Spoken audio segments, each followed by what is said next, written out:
Also, it is Gary Wardle, former Ginetta racer, out front, and he successfully negotiated oulton corner, but in second place it is the Subaru.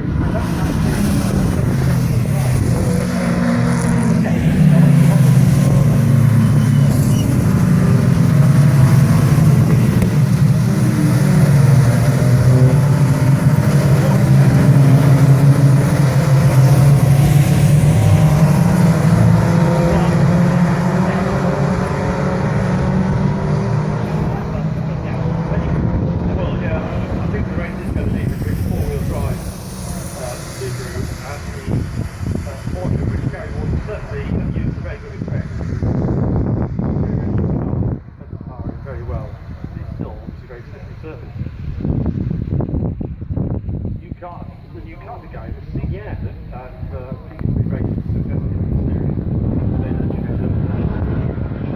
He's right behind, but not too far behind him, following up.